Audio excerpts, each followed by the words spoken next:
Welcome back to the 38th episode of the new name of the show. Yes, I did change it. Is called Ultimate Rewinds because we talk about a lot about nostalgia, about the things we grew up with, but this is all encompassing, right? We talk about sports, we talk about movies, we talk about TV, we talk about collectibles, we talk about everything that we have fond nostalgia for. So that's what it is. And today we're going to be talking about the top 1980s TV shows. And I welcome back, of course, my partner in crime, Nick. What's going on, brother? How you doing? Good. How are you? I'm good. You know, I got good ones here. We're going to do a top 10, but there's always some honorable mentions. I think you said you have about 12 or 13. I have a total of 15 altogether. Okay. You want to start off since you got more than me? Yeah, let's get into it, right? You know, we do a lot of top 10s, but before we get into it, I want to remind everybody out there, if you're enjoying the podcast on YouTube, give us a like. And if you're enjoying the podcast, of course, on Apple Podcasts, Spotify, Amazon Music, Podbean, or wherever you're listening, rate us a 5-star review. It does help get followings for us and pushes the content out there. So we're going to start it off at my 15, which would be one of my first honorable mentions. I don't even know if you remember the show. It was called My Two Dads. And it was about two dads who were both dating this girl. At some point, she died. They had a daughter, and the woman actually ended up leaving the daughter to these two ex-boyfriends. And I got to tell you, the reason why this is on my list at some point is because I was absolutely in love with this girl, the daughter, when I was a kid growing up. Stacey Keenan, I think her name is. Gorgeous. Back then, I had a huge crush on her, so I could not put her on this list, but a fun show also. I do remember her. That was the one thing I remember. And that was... who's the guy that was in it? Was it Paul Reiser? Yeah, it was Paul Reiser. Yeah. I mean, I remember that. Yeah. It was a good show. Yeah, definitely didn't make your top list, all right? No. I don't know if you remember watching this one either, but at my number 14 spot is Moonlighting.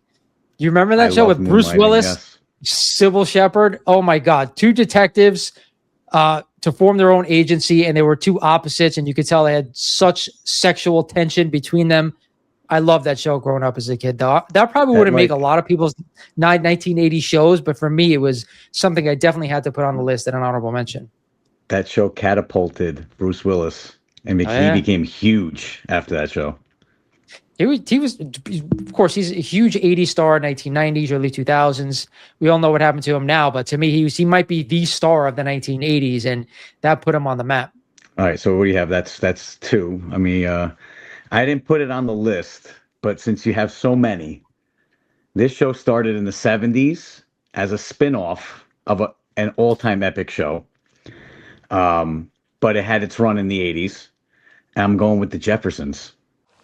Mr. and Mrs. Willis has got a pension plan. You and Miss Jefferson have got a pension plan. What about me? What have I got? Crow's feet. I'd scalp you, but nature beat me to it. Oh, wow. That's a great show that I didn't even think to put on here. I was going to put it on there, but I cut my list down a lot.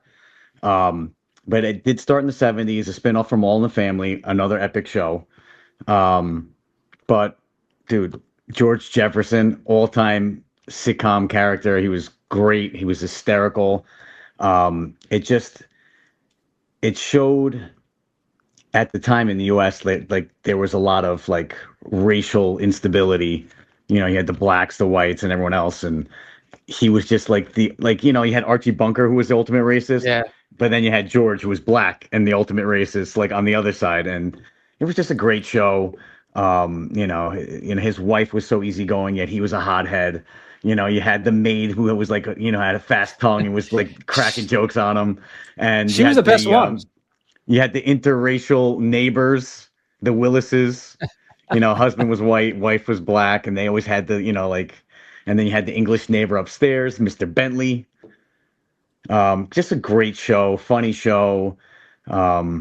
George Jefferson is like all-time TV character. It's just great. He is. And to me, that represented the time we were in back in the 1980s where, yes. Yeah, there was racial tension. Rags to riches. But people also they didn't take it as seriously as they do now. So you can have a character like that. You could have a character like Archie Bunker, and people thought it was funny as opposed to being actually racist. So George Jefferson, 100% top 10 all-time characters from any era, in my opinion. All right, so number 12, again, another show I don't know if you're going to have on your list because I was more into superheroes, I think, than you are Oh, my I love entire this show. life. So, and it was The Greatest American Hero. To me, I- the greatest superhero show of all time because he was also like not a great superhero. That's what made the show fun is he was like, I don't want to say he was a buffoon. That's not the word I want to use. He was a good dude. He just didn't know how to be a superhero. And I always got the biggest kick out of that show. He also had that curly blonde hair, which made him look like ridiculous, in my opinion. I also enjoyed that growing up as a kid. So Greatest American Hero. Did that come on your list at all? It didn't, but I did love that show. Actually, I think I was him for Halloween once. I think everybody did love- was back then. Yeah, I did love that show. It was a great show. It didn't have a long run. It was like 4-year run, but it was just, it was it great theme song. Everything about that show was great. So yeah, I mean, honestly, I completely forgot about it. I would have had it probably maybe low on the list, maybe honorable mention.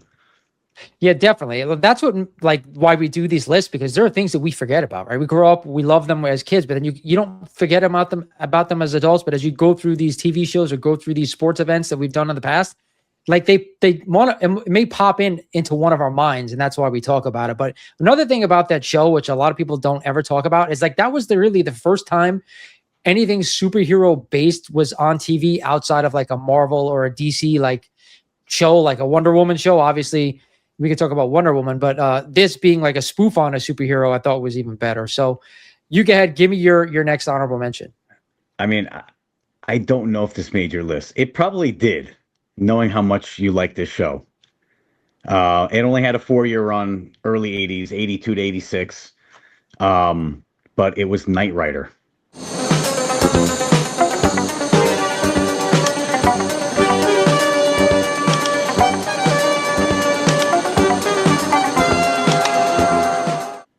Of course it made my list. You kidding me? Yeah. You got David Hasselhoff, his first big time show. He was an undercover cop. Like he had his face changed. He became Michael Knight. He was fighting crime for a special organization. He had the car. It was the Pontiac Trans Am that had the light in the front. It was called Kit. Kit. Yep. Everybody remembers that show. The song. That's one thing about the 80 shows. Every show had a great song to open up. Knight Rider was great. Not long enough. For me, that's why I didn't make the top 10. 4-year run is not long enough for me. But also, I mean, it was just a great show. I don't know where it was on your list, but it was a good show. So believe it or not, like we're on number 13. So there's are like 13 on the list. So to me, it was my next. It was number 12. So I loved the show growing up as a kid. And the fact that it was a black Trans Am, the fact that he talked to his car through his watch when he wasn't near the car, and he could just talk to the car when he's sitting inside it. That's every boy's dream growing up, is to have a cool car, be able to talk to it, be able to do all the things. He could jump with the car. And don't forget, like when he needed to like go to like home base, it was like a rolling trailer. So like the trailer would load down, he would pull in the trailer, and that was it. Like that show, also being like almost like the detective show back then, was fantastic. I'm shocked it didn't make my top 10, but it was right outside of it at number 12. Great show. Yeah. All right. So number 11 for me.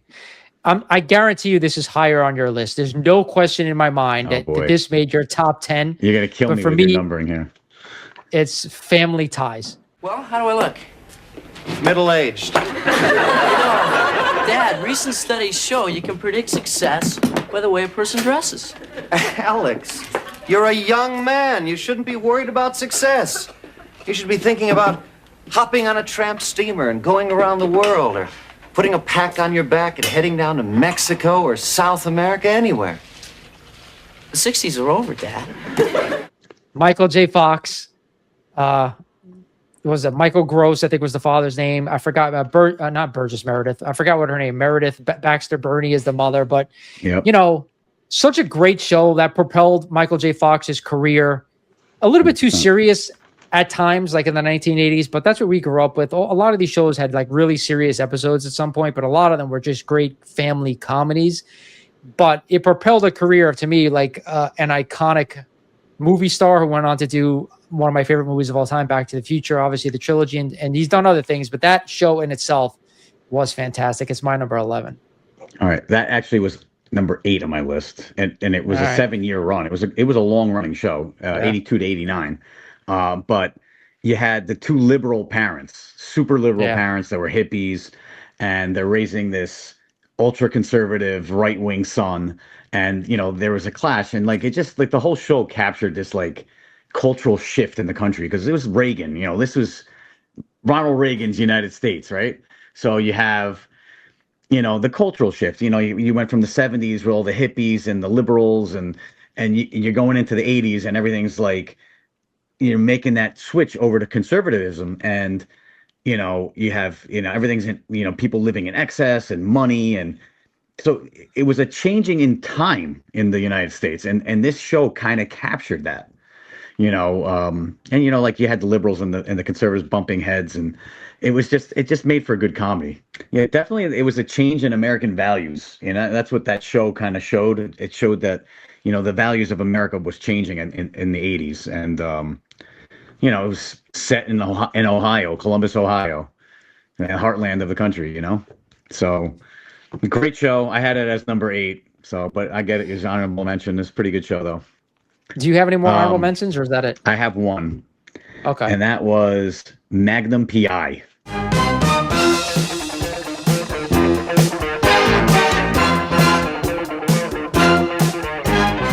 Yes. That almost made my list, but I decided not to put it on it only because I love the show, but I don't know. Yeah, I don't know if anybody else loved that show. So it was a really good show, and actually we were young when it came out. It ran from 1980 to 1988. It was a long running show, but if you go back now and watch that show, you probably love it more. Tom Selleck was like this, former Navy SEAL, like private detective, and he was living in someone's like guest house in Hawaii, and he's just he's solving cases. He's asking friends for help and solving cases, and it's just like he had the red Ferrari. Yes. And it's just like it was like it was cool. Like he was a cool dude, and like he went on to make have a big career. But that was a great show. I love Magnum PI.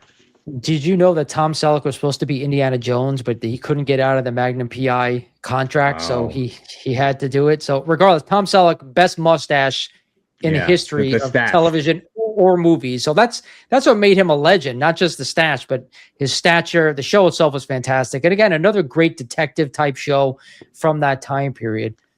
And just as a side note, if you're talking good stashes from the 80s, you got Tom Selleck, Keith Hernandez, Ron Jeremy, all-time best stashes.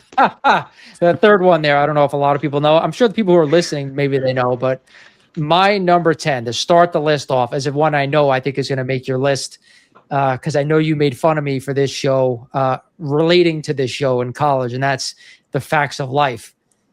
Mrs. Garrett and The Girls Home. Great show. Loved Mrs. Garrett. She's everybody's grandmother. That's why I love that show, because she reminded me of my grandmother between the voice, outside of the accent. But just a great show. A lot of different personalities in that show, between Tootie being the youngest, Joe being the butchest, I'll put it that. And then, of course, we had Blair, I think, who was everybody's favorite prima donna. But just a great dynamic. And, of course, Natalie, just your everyday all-American girl back then. So, again, a fun show. I have fond memories of watching that show during the afternoons when I would come home from school, I think. So I had to put it at least on the top 10.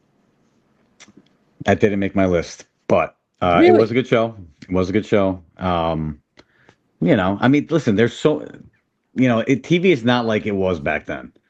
Like there were so many shows to go and watch. It was, but yeah, I mean, that show, it was a good show, but it didn't make my list. Actually, now that I think about it, I had one that I was going to put on the list, and I completely forgot to put it on there. Now that you mentioned Mrs. Garrett. Well, tell you what, can I say another honorable mention? I know exactly what you're going to say, and it's going to be Different Strokes, correct? As you said, Mrs. Garrett. Oh, my God. I love the Different Strokes. And actually, that would have been on my list had I not had too many. But Different Strokes was a great show. What you talking about, Willis?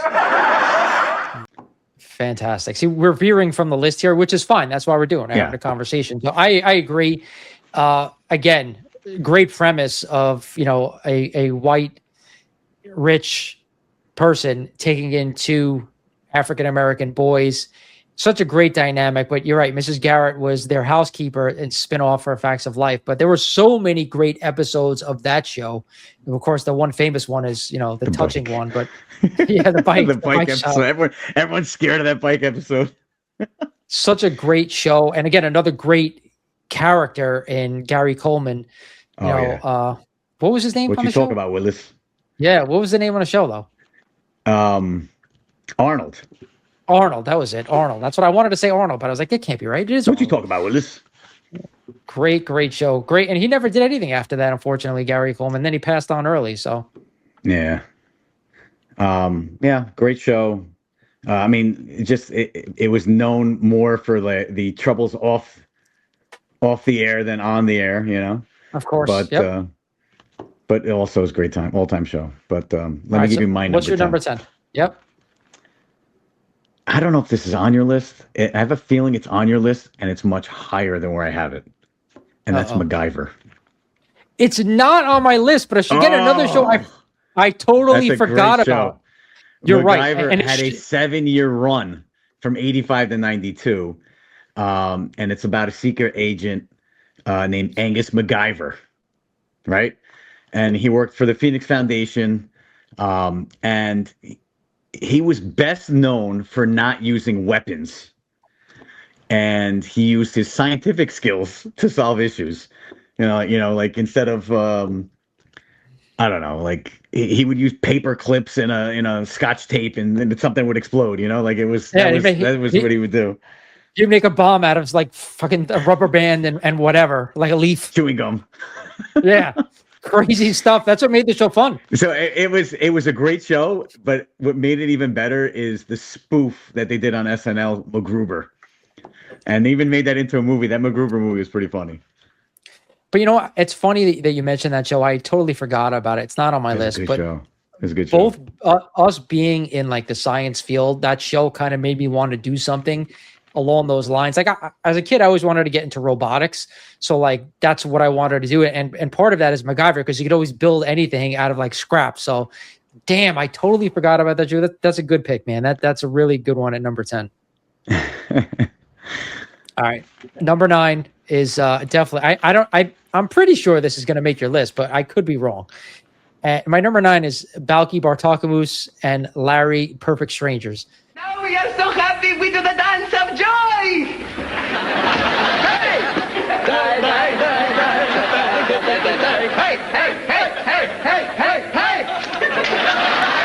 That didn't make your list, bro? I love my the show. God. Didn't make the list. But it's a great show. That's a great show. You could see where my humor was as a kid. Meatballs, yeah. I'm surprised being Greek. I don't. Were they Greek in the show? Nah, it was fictional. It was Meatballs. Very similar. It was. They kind of made him seem like he was Greek, but he, there's nothing. There's nothing to it. It's just all fictional. So. But that show about this foreigner coming to America for the first time, and he was so wacky, living with his cousin who was like straight and narrow, and then you got these two.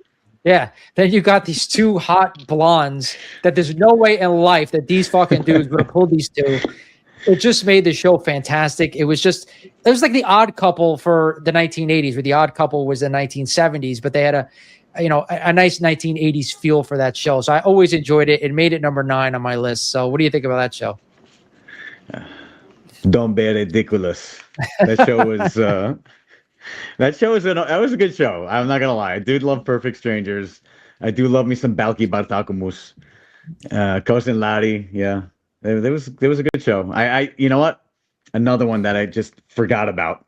There's so many. I'm telling you right now. I'm hoping you have one of the ones I just forgot about on this list, because if it doesn't make the list, it's a travesty. But like I said, at the end, after we do number 1, we can kind of share. See how we're going along, and we're just remembering more and more shows. Yeah. This is that's the premise, right? That's why we do it. So what's your number 9? Number 9 is, as a young kid, this was probably one of my favorite shows growing up. The favorite show. I remember staying up and watching it late at night. The Dukes of Hazzard.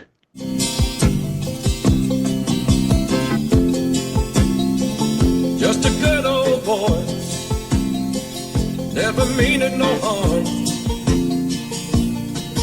Beats all you never saw, been in trouble with the law since the day they was born. Oh yeah. And that was like a 6-year run from 79 to 85. So like it took place in fictional Hazard County in Georgia. Yep. And you had cousins Bo and Luke Duke.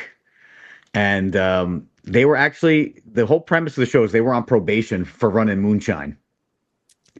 So, and you know, they had the most awesome car. It was a 69 Dodge Charger, orange Dodge Charger with the 01 painted on the door, and they had the Confederate flag on the roof. And the doors never worked. They just had to climb through the windows to get into the car. And you know, they'd always try to, you know, they always get themselves into trouble trying to do good. And they'd run into like the, you know, the corrupt officials of Hazard County, and you have Boss Hogg and the Roscoe Pico Train. Pico Train, yep. Yeah. Well, that was the thing about the 80s. Like you had to have a good villain, and you had one in Boss Hogg, again, a rich guy from the South. And you also had his lackey and Roscoe Pico Train, who was a cop. So, and then he gets these two, again, absolutely a big, huge moron. But that's what made the show.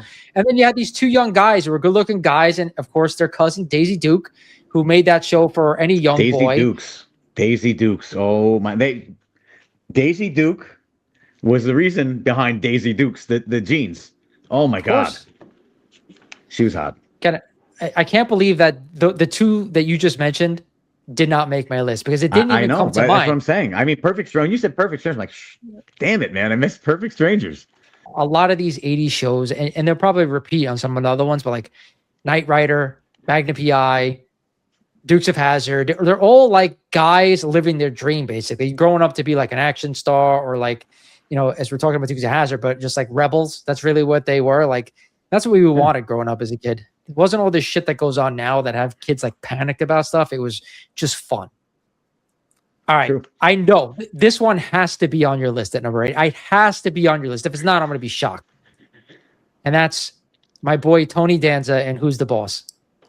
All right. So it did make your list. Don't tell me yet. Number 8? Yeah. Okay.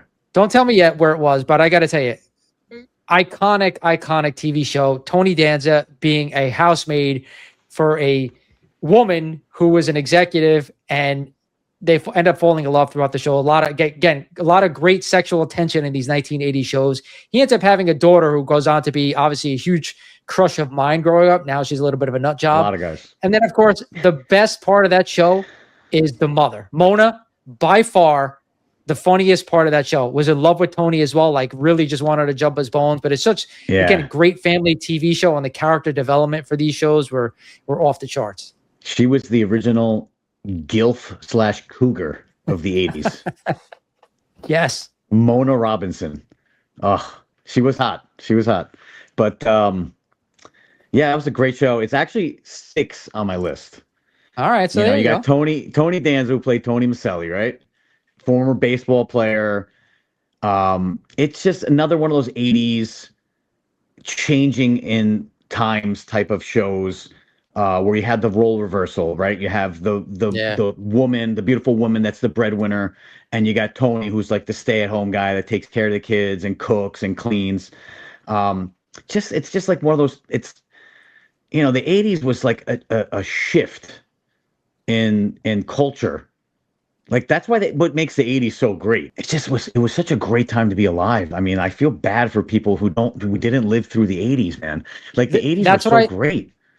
That's why I say 1985 was the peak of civilization. After 1985, it slowly just started to come down. Dude, this country was booming. The economy was great. People were living in excess. People were having fun. You know, this is all pre-AIDS, obviously. So, but yeah, they, thanks for bringing that up. Doing whatever the hell they wanted. But yeah, I mean, that's such a great show. Obviously Alyssa Milano, everyone's crush growing up. Obviously, like you said, she's a whack job now, but she still actually looks pretty good if you look at her now. She's not bad. She's gorgeous. Always been gorgeous. Everyone goes a little crazy. That's okay. Yeah. But yeah, that was number 6 on my list. So you grabbed 6 and 8 off my list, believe it or not. Yeah, I always thought like when we get into the top 10, me and you would have a lot of the same. Like, Oh they yeah, would just be I'm shuffled definitely, around. especially the top 3 are gonna be like. I don't know. I have a don't know. feeling. Maybe 2. All right. So what's your number? Well, my number 8 was 8. Family Ties, which was your Okay. lower one, right? So you give me I'm number gonna jump 7 to then. 7, and I'm going primetime soap, and I'm going Dallas. Well, it's amazing what a few $1,000s can do, isn't it? Oh, JR, what a terrible thing to say. Really? Well, what's next? Are we going to cap our teeth? Oh, see that didn't come on my list. All right, but Dallas is an all-time show. I mean, I don't know if you It is. watched it. Never watched it. It ran from 1979 until 1991. It had a long run, and it's based out in Texas. Obviously, it's called Dallas, and it's based on oil tycoons and the major family being the Ewings, and you have good brother Bobby, bad brother JR. Everyone knows JR. Everyone loves JR actually, and they had that sibling rivalry. And you also had the competing family. What were their names? Damn it.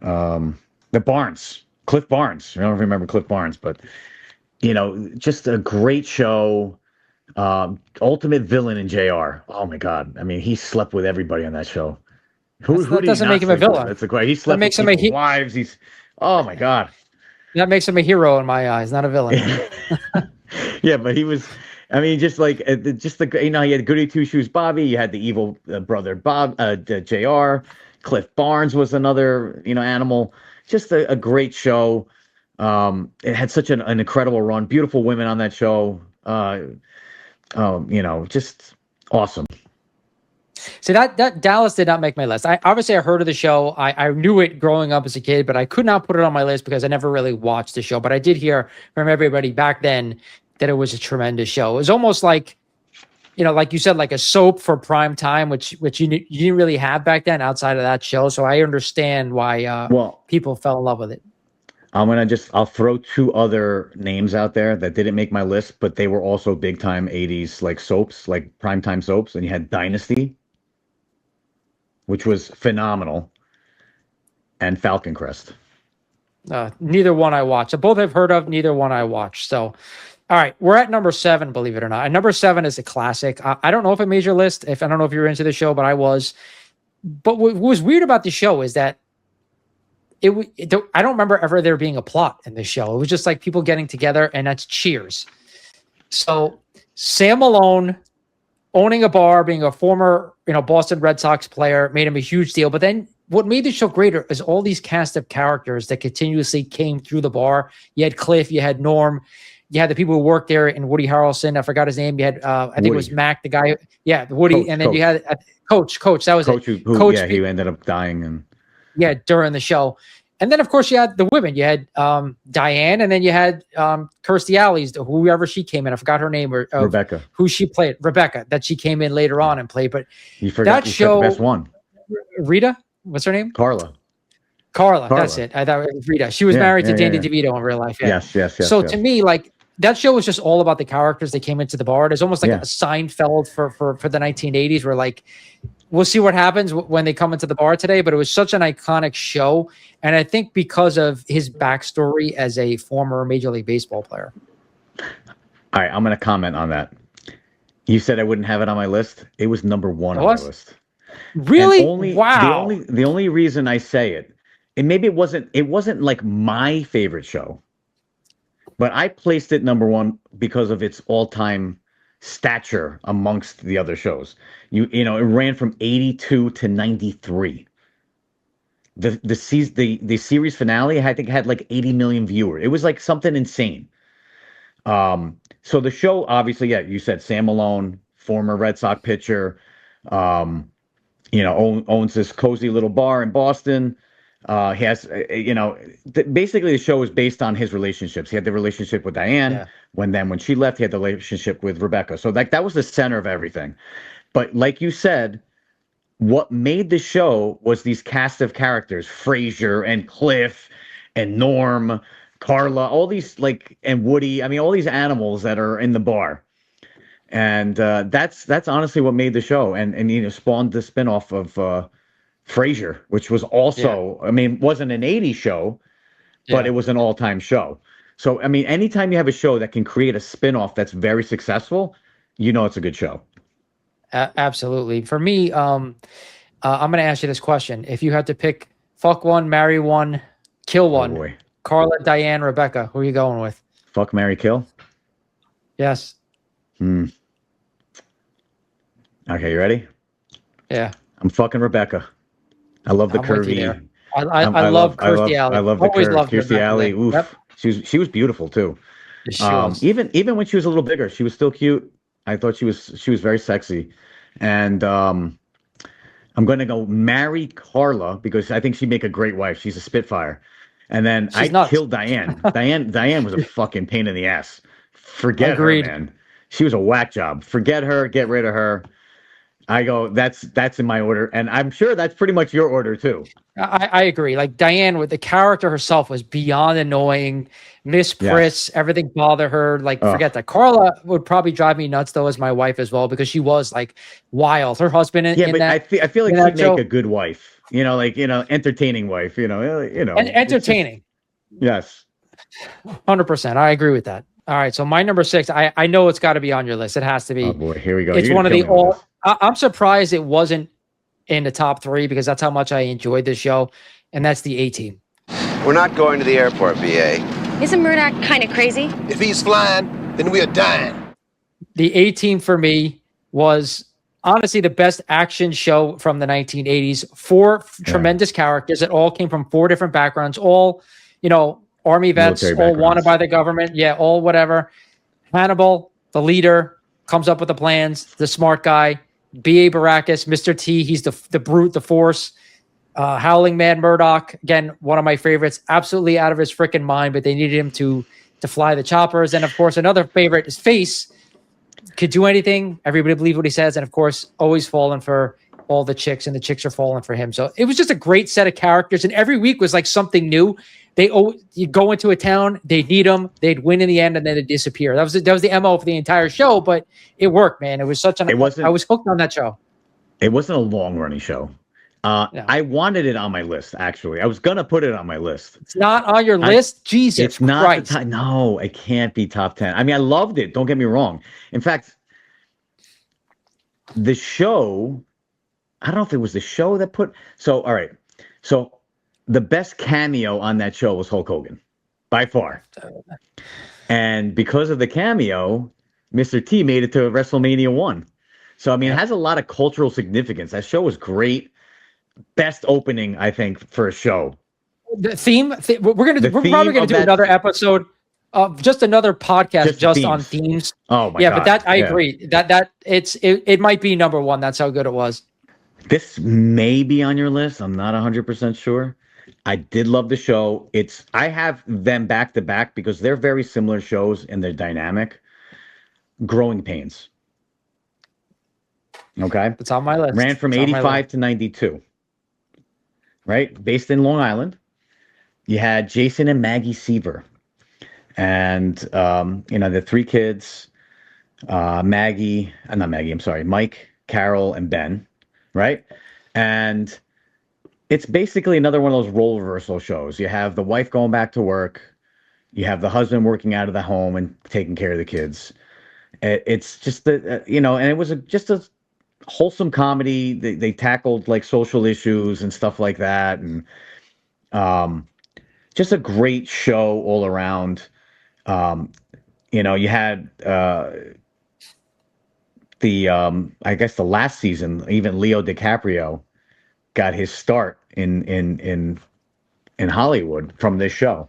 But I love the show. It had some great characters. I love the friend Boner Stabone. Great character on any show.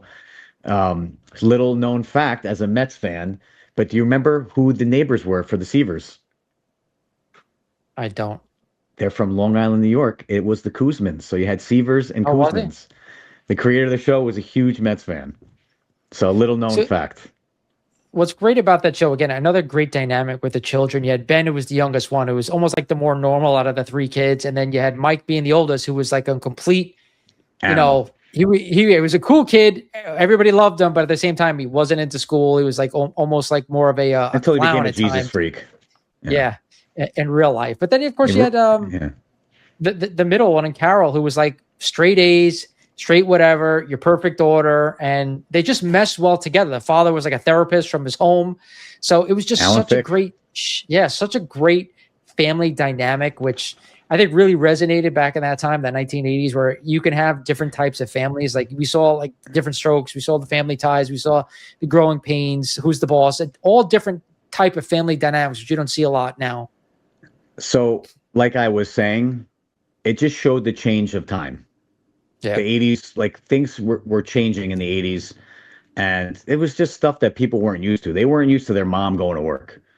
You know, they weren't used to their dad staying home and taking care of the kids, you know, and changing diapers.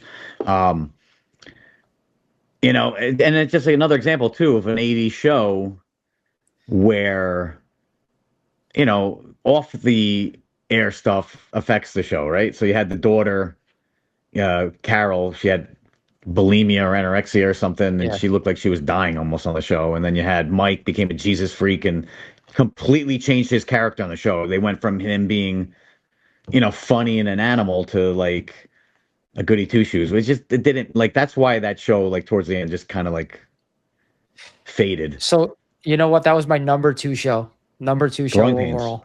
Wow. I had such a fondness for that show as well. Great characters. I really hope you have another show on here because I left it off and I remembered it at the end and I'm like, damn it, that was such a great show. And well, mention it now. Mention it now. The Wonder Years. Oh, it was a great show. Didn't make my list though. The Wonder Years was such a good show. Everyone's favorite, Winnie Cooper. I didn't like her growing up. I loved her, man. Wasn't for me. Give me Stacey Keenan anytime, man. Winnie Cooper was hot, man. She was in another show after that, which didn't make my list, but it was Step by Step, I think was the name with the parents. It was also Suzanne Summers was in that show. Yeah, that was 90s though. That was 90s. All three daughters in that show were fucking gorgeous. All three of them. Yeah. So I don't think this made your list. I'm actually shocked. It's the Cosby Show. Bill Cosby. I did like the Cosbys. I kind of left it off because I'm kind of turned off by that guy now. So I get it. He's a sexual predator. We all get it. But back in the 1980s, Bill Cosby, I think, almost owned the 1980s with everything he had going on. That show was actually a really good show. It was great. Him being a doctor, African-American doctor, which there were a lot of talk, unfortunately, about them taking those type of roles. So he brought that into the show. It was a funny-ass show. Them with their four children. Theo, obviously, being the funniest out of all of them, in my opinion. Claire, to me, held that show together. Her being a lawyer, really dominant. Very she owned him. Too. Yeah, I used to love her as well. Yeah, I used to love her as well. But their dynamic, their relationship, living in New York City, it was such a great dynamic that, again, very powerful couple, African-American couple to boot. Kids were all funny, all good kids, all like they got in trouble here and there, all smart kids as well. So there was a great family dynamic in that show. But I remember always sitting down at the time that show came on just to watch it. But it's just showing you cultural shift in the country at the time, right? So, you know, very successful family, upper class. You know, all the kids were good kids, going to college and everything. Just, you know, just your 80s, just like feel good show, you know, like that's a lot of that stuff from the 80s. And it just showed you how well the country was doing at the time, you know. It's not even that, like 1980s television taught kids how to be. You know what I mean? They taught you how to grow up. They taught you to dream, but they also taught you, you know what? I could do this with my life. I could make myself, you know, prosper. You don't get that shit from now on television. No. It really is sad for where we've gone. But what's your number 4?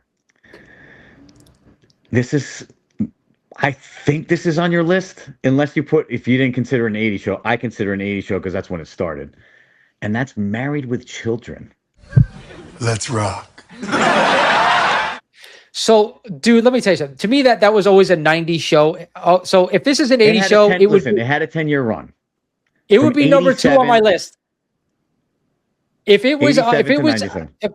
I had considered this a 1980 show, this would be number 2 on my list. There's no question. To me, this is changed television, the show. Yes. See, this is me, right? I was torn. I'm like, is it an 80s or is it a 90s? But it started 1987 and it ran for 10 years. So it was a 10-year run. So it again, another no plot, it's Al Bundy, it's the Bundy family, right? And it's basically a dysfunctional family. And it's a satire for whatever the idyllic 80s sitcom was. Like you go from Who's the Boss, Growing Pains, the Cosbys, and then you get the Bundys, right? The Bundys are completely the opposite. The neighbors are completely the opposite of every neighbor on the show. So you have the Bundys. You got Al Bundy, he's a shoe salesman, former high school football star who's a loser, and his wife is like this big, waste of a space. She sits on the couch all day eating bonbons. You got Bud, who's like this big hornball loser. And then you have Kelly, who's like a slut and moron, and then you get the neighbors. You have Marcy and Stephen Rhodes, right? You got Marcy and Stephen Rhodes, and she's uptight and they're all about money and everything else. And the Bundys are broke. Which I don't get how they live next to each other if the Bundys were broke. Exactly. That show is great. And then later on, you had Jefferson Darcy. Oh my God, that was her name changed to Marcy Darcy. If I thought to put this on the list, it would have been number 2. I always consider it more of a 90s show, but it did start in the 80s. Al Bundy to me is what every man has become in this world nowadays. It really is, because most men hate their jobs. They hate what they do. They come home to their wife, who may or may not be working, but she's an asshole. She takes advantage of him. Maybe deep down she loves him, but you could see how fucking miserable he is, and his kids are just rotten to the core. But this was a funny ass show. Like, Bud Bundy was tremendous. They really, weaponized women in this show, which I absolutely loved growing up because I was a big hornball. Grandmaster B. Yeah. And then you had Kelly Bundy. Kelly Bundy was the ultimate sexual idol for all icon. She was hot. She was hot. For that time frame, there was nobody better than Kelly Bundy. She's still very beautiful, by the way. Yeah. Very the Bundy bounce. I mean, she was, but you also take like all of what I just said, and then you add the neighbors. Marcy was probably the typical most annoying neighbor you're going to find. And her being a woman, her being a lesbian, her being like, very liberal. And then, of course, she's married to Steve, who's kind of almost in between Al and her. And then all of a sudden, towards the later, before he left, he started shifting to more Al. And then, of course, we have the great Jefferson, who really added something different to that show. Yeah. And then you had No Ma'am, where they start forming the group. It's just liberating for men. That show was really what that was. It was like liberating for men. I mean, great ideas. Like, I remember one episode where Al goes on vacation and all he wanted was like 4 days sitting on the couch without being bothered. And he puts up the baby gates and you can't talk to him while he's on vacation. To me, there was just, it was for that time frame, nothing had ever been done like that. And like I said, if I considered it, it would have been number 2. Hooters, yum, yum, yum. Yeah. Hooters, and a girl that's dumb. Iconic show. The Dodge, the legendary Dodge. Yes. Oh boy. That show was more Americana, and that's where we talk about 80s to 90s shift. That's where that show why. That's why. I mean, that's why I put it, because it's like it's contrasting, right?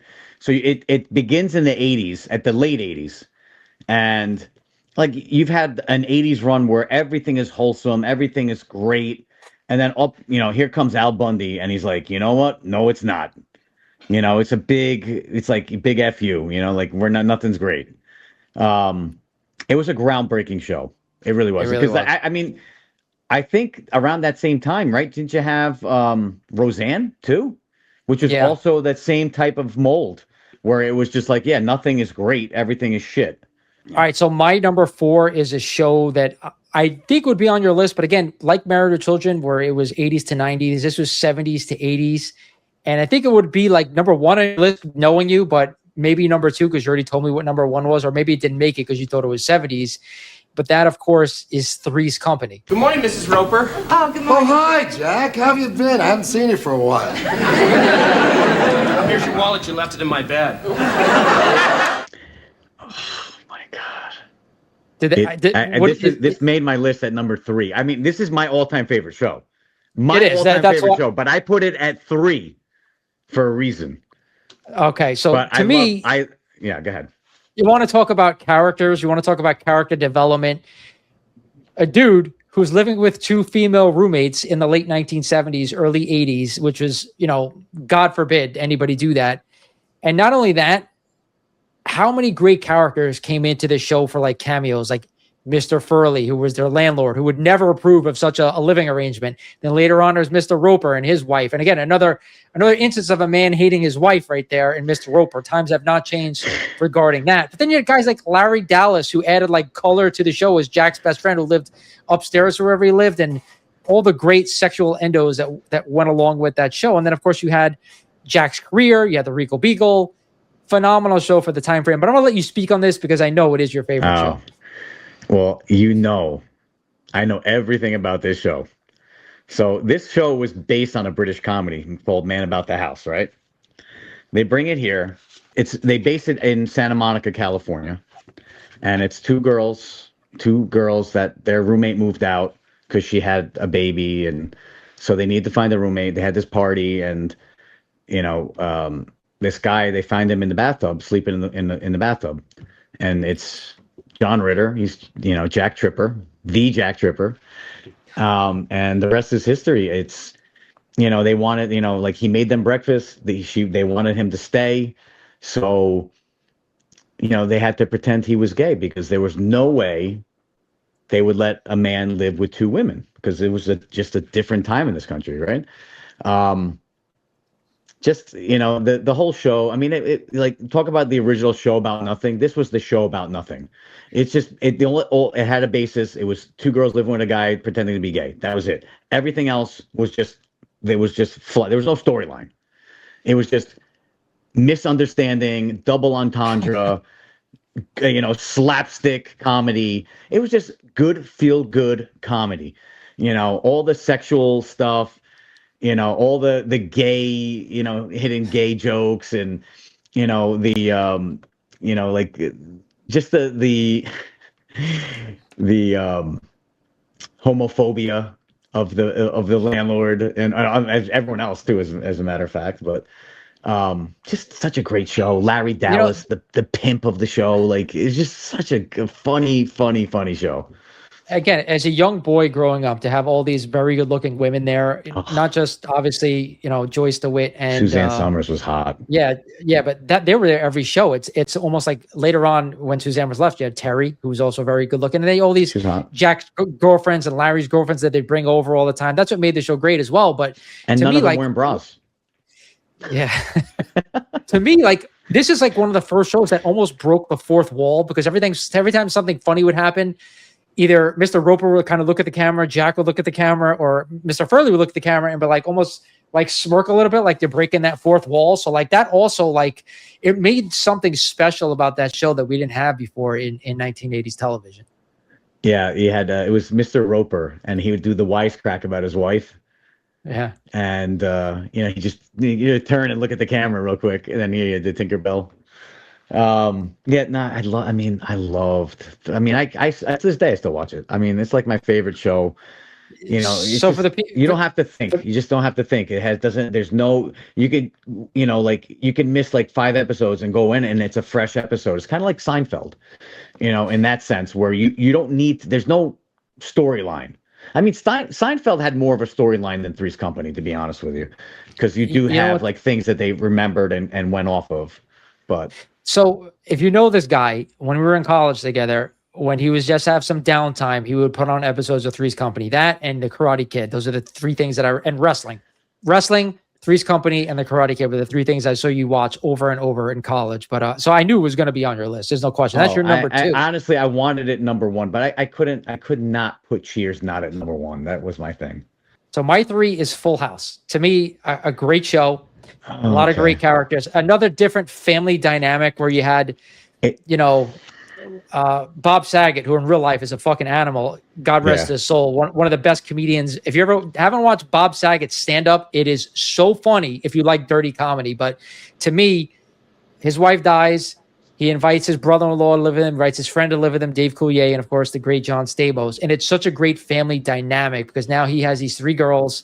He has the neighbor, Kimmy Gibbler. He's got Jesse's girlfriend, of course, I forget her name, but just a great family dynamic. Again, different what was great about the 1980s is you got every different type of family dynamic there was in a television show almost. So like such a great show. You see these two manly men, especially Uncle Jesse, being, soft, kind, and you see him go through all the things that he's gone through in his life. And then for him to change to become the man he was because of these three girls, it was just a great show. Something I watched continuously growing up as a kid. I didn't put it on the list. I believe it may have started in 1988, and I think that's why, because I feel like it had more of a run in the 90s. It was more of like, for me, it was more of a 90s show. And a lot of things like, I think it was more of a, for me, it was more of a 90s show. I did like it. And obviously the savages that were the three guys in real life, not so much John Stamos. John Stamos was a ladies' man. He did have a lot of beautiful women, but you had Bob Saget, who's a complete freaking animal. And then Dave Coulier, by the way, Alanis Morissette wrote that song about him. He was that dude that she was talking about in the elevator. I did not know that. Yeah, Dave Coulier was the angst behind Alanis Morissette, believe it or not. Who knew that Dave Coulier has got it? I don't know. Yeah, when you're done, go look it up and you'll see. She freaking torched him, man. But like he was at the time, he was married. And he had Alanis Morissette. And she was writing all these songs about him. It's crazy. It's crazy. All right, so Full House is my number 3. Did we cover your number 3 already? Three's Company. All right, so what's your number 2? You want me to go 2? Go 2, because my 2 we already covered it. Me to go 2. So your number 2, I guarantee you, is my number 1. But my number 2 for me was Growing Pains, which you already covered. So I think this is it. I think this is going to be it. So what is your number 2? My number 2, and I can guarantee is your number 1, ran from 1985 to 1992 and is an all-time classic. It is The Golden Girls. Had the money, I could have been living in a swinging condo instead of with, I better not say anything till I've had my coffee. A slut and a moron. 100% my number 1 show. I'm going to let you speak and then I'll go on it. But to me, and the best show ever. Obviously it takes place in Miami. You have the 4 older women. So you have Blanche, who owned I think it was a condo. Blanche owned the condo. I think it was a house. I don't think it was a condo. The house? Okay. So Blanche owned the house. And basically she was looking for roommates. And you had Rose from... I'm drawing a blank now where she was from. I know she was from Minnesota. Minnesota. Yeah, but what was the town? St. Olaf. St. Olaf. She was from St. Olaf. So, back in St. Olaf. No, so yeah, Rose was like the dimwit of the group. She comes in to be a roommate from St. Olaf. And you have Dorothy. I think I think what it was she was trying to find one roommate and ended up getting 2. Because she couldn't choose between her and Dorothy. And Dorothy was with the fast tongue, and she was from New York, and she was very sarcastic. And you had Blanche, the owner, was the trollop and the floozy. And so they end up all living together. And then they bring in the iconic Sophia Petrillo. The home burned down. Her home burned down, yes. The home burned down. And Dorothy's mom comes to stay with them. And, the rest is history. It was just a great show. It was a good meshing of all the characters. You had, just like I explained now, B. Arthur, to me, made that show. Her sarcasm was just on point. She's, if there was a picture in the dictionary for sarcasm, it'd be B. Arthur. Like her picture would be right there. She was just so funny. And I mean, there was a lot of, you also had Stanley Zbornak, her ex-husband, who always used to make appearances. He was funny too. And who doesn't remember them always sitting in the kitchen eating cheesecake? Of course. That's funny little side note is I used to watch that on a portable, like radio TV as I fixed newspapers for Sunday. I think it was Saturday night. So I used to make newspapers and deliver them. It was Saturday night, like 10 o'clock. I used to watch it Saturday nights while I made the newspapers to deliver on my paper route. But it was literally I love that show. I mean, I mean, I could, like the show could come on now. I could tell you exactly what happens in it. Oh, like, oh, they're in a jail cell. Oh, they were caught for prostitution. Like, I know exactly what's going on, and I can even quote. I haven't seen it in years. I could still quote it. That's how good I am. That show to me was everything. Like I grew up watching that show. Again, it was Saturday night. I think it was like 9:30, 10 o'clock, 10:30, whenever it was on. I watched it with my grandmother, God rest her soul, who I had honestly like the best relationship with growing up. So like that show, the four characters in that show, and you touched on this before. It was Blanche looking for a roommate. She put it on a supermarket like hanger board, like looking for a roommate, and Rose got it, and then Dorothy got it, and they both contacted her, and that's how the show was formed. But like all four characters had such a unique take on everything. Rose being from St. Olaf and all the stupid St. Olaf stories. Dorothy being from New York and being hardened, being divorced, her husband cheated on him, and just irked by Rose continuously throughout the show. That made that show great. But you had Blanche who was the whore, but she was hysterical because she would say all these stupid things and like do all these stupid things, and they would just make fun of her. But the real glue that kind of held that show together was Sophia with sitting in the kitchen, telling the stories, eating the cheesecake. Gets her all the important moments had, and when you heard these words, picture it, Sicily, 19 whatever. Like something great was about to happen. And it was just a great show about four older people. How many people out there would say that you grew up as a kid and you watched four women in their 60s talk about shit about life, and that you were interested in it being like a 8 or 9 year old kid? It's not going to happen anywhere else. That show was just unbelievable. It was a good show. I loved it. That's why it was my number 2. And like I said, I put Cheers number 1 only because of its longevity and its lasting. I mean, listen, the top 3 for me, those shows are in syndication to this day, like nonstop. You don't find many shows like that. It's Golden Girls has been on multiple still on. channels. I still watch it. It's still on all the time. And it's still funny. Yeah. It's still funny. Like you go watch us, sit down right now, and it still applies. It's still funny. It's those 4 actresses and the way that show was, it still to this day holds up. Like there are certain TV shows you can go watch and be like, oh wow, like how the fuck was I into this when I was younger? And that show still holds up perfectly. No qualms. All right, so that's it for the podcast today. Like I said before, you can find us on Spotify, Apple Podcasts, Amazon Music, and of course on YouTube and on Podbean. Give us a 5-star review if you enjoyed listening today. We'll catch you guys on the next episode.